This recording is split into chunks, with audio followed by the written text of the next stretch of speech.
বাবা মার কাছে প্রত্যেকটা সন্তান সমান, এই কথাটা হচ্ছে পৃথিবীর সব থেকে মিথ্যা কথা। আর এই বাস্তব উদাহরণ আমি।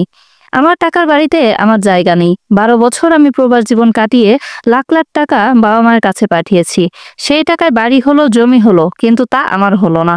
সবকিছু আমার বাবা মা ভাইয়ের নামে লিখে দিল। আজ দেশে ফিরে যখন বিয়ের কথা ভাবছিলাম, সেই মুহূর্তে বাবা মা অমত করলো। তাদের কথা এত তাড়াতাড়ি বিয়ে করার কি দরকার? আরো কয়েক বছর বিদেশ করে টাকা জমিয়ে দেশে এসে ব্যবসা ধরে একেবারে বিয়েটা করতে। কিন্তু আমি সেটা চাইনি। সে 18 বছর বয়সে দেশে ছেড়েছি।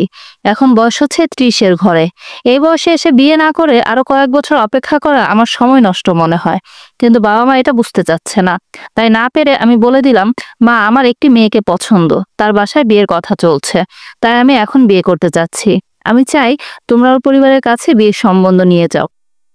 বাবা মা আমার এই কথা শুনে পুরো হতবাক হয়ে যায়। তারা কিছুতে এটা মানতে পারে না। বাবা সোজা বলে দেয়, দেখ, এখন হাতে কোনো টাকা পয়সা নেই, তো নিজের কাছেও তো জমানো কোনো টাকা পয়সা নেই, বিয়ে করবি কিভাবে? তাই তো বলছি, আরো কয়েকটা বছর বিদেশ কর, তারপর আমরা টাকা জমাই, সেই টাকা দিয়ে কিছু একটা করে বিয়েটা করবি। আমি তাদের কথায় রাজি না হয়ে আমার সিদ্ধান্তে দাঁড়িয়ে থাকি। আমি তখনই বিয়ে করতে চাই। 2 মাসে ছুটি নিয়ে এসেছি, বিয়েটা এর মাঝে করে ফেলতে চাই আমি। এটা বুঝে মা বলে, ও, বিয়ে করবি বলেই দেশে আসলি তাহলে? বাহ, বাবা মায়ের কথার কোনো দামই নেই। সংসারে অভাব অনটন তো দেখছিস না, কিন্তু বিয়ে করতে উঠে পড়ে লেগেছিস। এক কথা দুই কথায় যখন বাবা বলল, বিয়ে করবি, যা, জমানো টাকা আছে কি? আমাদের তো বলিস হাতে কোনো টাকা নেই, মিথ্যে বলে জমিয়েছিস, তাই না? ভালো, তোর যদি সব ব্যবস্থা থাকে তাহলে বিয়েটা তুই নিজেই কর। না, আমার হাতে তো কোনো জমানো টাকা নেই, সব টাকা তো তোমাদের দিয়েছি, সেখান থেকে কিছু টাকা দিয়ে ঘরোয়াভাবে বিয়ের আয়োজন করলেই হবে। আমি সেই টাকার কথা তুলতেই বাবা মা হতভম্ব হয়ে যায়। তারা এমন ভাব নেয় যেন কোনো টাকাই আমি পাঠাইনি। তাদের কাছে কোনো টাকা নয়। এসব নিয়ে আমাদের মাঝে কথা কাটাকাটি হলে বাবা বলে, এখন টাকা নিয়ে আমাদের সাথে ঝগড়া করছিস? তোকে যে টাকা দিয়ে বিদেশে পাঠিয়েছি তার কোনো নাম নেই, আর তুই যা টাকা পাঠিয়েছিস তার সব সংসার খরচেই তো শেষ হয়ে যায়। কত টাকা পাঠিয়েছিস তুই? আচ্ছা, তোমাদের কাছে যেহেতু টাকা নেই, সেহেতু যে জমি কিনছো সেখান থেকে কিছুটা জমি বিক্রি করে দাও, তাহলেই তো হয়ে যায়। আমার মুখে এই কথা শোনার জন্য বাবা মা একদম প্রস্তুত ছিল না। আর এখানেই তাদের আসল রূপ বের হয়ে আসে। বাবা মায়ের কথায় বুঝতে পারি কোনো কিছু আমার নেই, সব তারা ভাইয়ের নামে করেছে। উল্টো বাবা আমাকে হুমকি দিয়ে বলে, জানতাম তুমি এমনই করবে। তবে হ্যাঁ, শোনো, তোমার যদি বিয়ে করতে মন চায় কিংবা আমাদের সাথে তর্ক, সেটা ঘরের বাহিরে গিয়ে করো। আমাদের ঘরে থেকে আমাদের মুখের উপরে কথা বলা যাবে না। তুমি আমাকে ঘর থেকে তাড়িয়ে দিতে চাচ্ছ? আমি অনেকটা বিস্ময় নিয়ে বাবা মায়ের দিকে তাকাই। বাবা বলে, কথা না শুনলে তো এটাই করব, তাই না? এখানে কথা প্রসঙ্গে আমি বুঝতে পারি ছোট ভাইয়ের পড়ালেখা শেষ, এখন সে একটা ব্যবসা করতে চায়। বাবা মা চায় আমি বিদেশে গিয়ে গাধার মতো খেটে টাকা পাঠাই, সেই টাকায় সে ব্যবসা দিক। অর্থাৎ আমার টাকা বাবা মা আমার ভাইয়ের ভবিষ্যৎ গুছিয়ে দিচ্ছে। সব জমির মাঝে আমার বাবা মায়ের নামে 10% জমি রয়েছে, সেখান থেকে আমি 5 পাবো। আমি তাদের কথা যদি না শুনি তাহলে সেটাও পাবো না। তাদের আসলে ভয় হচ্ছে আমি বিয়ে করলে তাদের আর টাকা পাঠাবো না, বউয়ের কথায় নাচবো, বউকে সব দিব, তাই বিয়ে করাতে চাচ্ছে না। নিজের বাবা মায়ের এই স্বার্থপর রূপ দেখে আমি মানসিকভাবে ভেঙে পড়ি। এতদিন যাদের জন্য এত কিছু করলাম, দিন শেষে তারা আমার কথাই ভাবলো না। প্রত্যেক বাবা মা নাকি সন্তানকে সমানভাবে ভালোবাসে। না, এটা সত্যি নয়। এই পৃথিবীর সব বাবা মা প্রতিটি সন্তানকে সমান চোখে দেখলেও আমার বাবা মা সেটা দেখে না। সেটা আজ আমি খুব ভালো করেই বুঝতে পারলাম। তারা আমাকে শুধুমাত্র স্বার্থের জন্য ভালোবাসে, এছাড়া নয়। তাদের আসল ভালোবাসা তো ছোট ছেলের জন্য, তাই তো সবকিছু তার জন্য করলো। আমি মনমরা হয়ে বিছানায় বসেছিলাম। সেই মুহূর্তে কাজল ফোন দিল। আমি তার ফোনটা ধরতে কাজল বলে, তোমার বাবা মাকে আমাদের কথা বলেছো কি?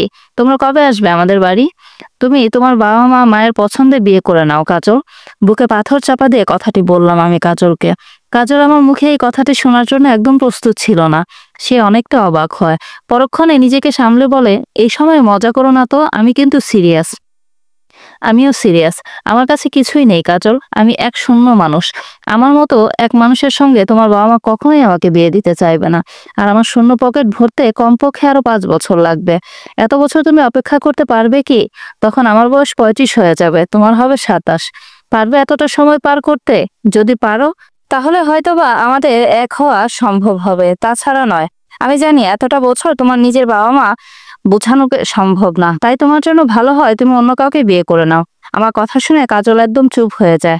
তার মুখ দিয়ে কোনো কথা বের হয় না। আমি তার নীরবতা দেখে আবার বলি, তুমি অন্য কাউকে বিয়ে করে নাও, চিন্তা করো না, আমি কিছুই মনে করব না।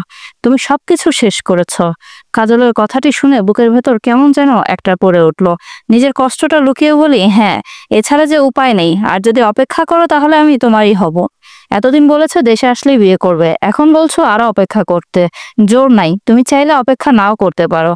জয়, যদি জানতেই বিয়ে করতে পারবে না তাহলে এত আশা দেখিয়েছো কেন? এখন স্বপ্ন ভেঙে দিচ্ছ। তোমার জন্য বাবা মায়ের কাছে পাত্রদের খুদ বের করে বলতাম, আর আজ তুমি আমার হবে না বলছো। একটা মেয়েকে ঘরে তুলতে না পারলে স্বপ্ন দেখাও কেন? কাজল আরো কিছু বলতে চাচ্ছিল, কিন্তু আমি সেই সুযোগ আর দিলাম না। আমি ফোনটা কেটে দিলাম, কারণ কাজলের কথা সহ্য করার মতো ক্ষমতা আমার আর নেই। আমি ফোনটা রাখতে আমার চোখটা ভিজে উঠলো। কাজলের সঙ্গে পরিচয় ফোনেই হয়েছে, তাই আশা করি কাজল আমাকে খুব সহজেই ভুলে যাবে। সে নিজের জীবনে এগিয়ে যাবে। আমার মতো মানুষের সঙ্গে বিয়ে হলে সে সুখী হতো না, সে আরো ভালো কাউকে ডিজার্ভ করে। এটা ভেবে চোখের পানিটা মুছে নিলাম। দরজায় মা নক করতে আমি তার দিকে তাকালাম। মায়ের দিকে চোখ পড়তে আমার মনে করে গেল কিভাবে আমার বাবা মা আমাকে সবকিছু থেকে বঞ্চিত করেছে, আমাকে স্বার্থের জন্য ভালোবেসেছে। এটা মনে পড়তে আমি মাকে বললাম, প্রথম যখন বিদেশ গিয়েছি তখন না খেয়েও থাকতে হয়েছে আমাকে, কত কষ্ট করেছি ওই দেশে। তারপরে টাকাগুলো আমি ইনকাম করেছি। টাকাগুলো আমাকে এমনিই দেয়নি, কষ্টের বিনিময়ে দিয়েছে। তবুও সেই কষ্টগুলো আমার কষ্ট মনে হয়নি, কারণ আমি তো সব আমার পরিবারের জন্যই করেছিলাম। কিন্তু আমি ভুল ছিলাম, আমার তো কোনো পরিবার ছিল না, তাই না মা? জয়, মা কিছুটা অবাক হয়ে কথাটি বলে, পরক্ষণে চোখ নামিয়ে নেয়, শান্ত গলায় বলে, তুই ভুল ভাবছিস জয়। এতক্ষণ যে জীবনের গল্পটি শুনলেন, এটি একটি ভাইয়ের জীবনের গল্প। ভাইটা প্রবাস জীবনে 12টা বছর কাটিয়েছে শুধুমাত্র একটু সুখের আশায়। আর যখন সে বাড়িতে এসেছে টাকা পয়সার হিসাব নিচ্ছে, তখন তার বাবা মা তাকে নানান ধরনের কথা শোনাচ্ছে। সে বিয়ে করতে চাচ্ছে, তাকে বিয়ে করতে দিচ্ছে না। আসলে যারা প্রবাসে থাকে, যারা কষ্ট করে প্রবাসে টাকা ইনকাম করে, তাদের কথা কেউই বুঝতে পারে না, তাদের কষ্ট কেউ বুঝতে পারে না। তাই বলি কি, যারা প্রবাসে থাকেন বা দেশে থাকেন, যারা নিজেরা ইনকাম করেন, কখনোই নিজের ইনকামের টাকা পুরোপুরি অন্য কারো হাতে তুলে দিবেন না। কারণ সময় কখনো একরকম থাকে না। কে কোন সময় আপনার সামনে রূপ পাল্টিয়ে ফেলবে সেটা আপনি নিজেও বুঝতে পারবেন না। এজন্য যখন নিজে ইনকাম করবেন তখন অবশ্যই নিজের জন্য কিছু অর্থ রেখে তারপরে অন্য কাউকে দিবেন। আর কখনোই নিজের ইনকামের পুরো টাকার কথা কাউকে বলবেন না। কারণ যখনই পুরো টাকার কথা বলবেন তখনই আপনি পুরো টাকা যদি না দেন, অর্ধেক টাকা কেন দিলেন, 2 টাকা কম কেন দিলেন, সেই টাকার হিসাব আপনাকে খুব ভালো করে দিতে হবে। এই জন্য সবসময় সচেতনভাবে চলতে হবে। কারণ মানুষ মাত্রই স্বার্থপর, কেউ স্বার্থের ঊর্ধ্বে নয়। এই কারণে সবসময় সচেতন থাকতে হবে।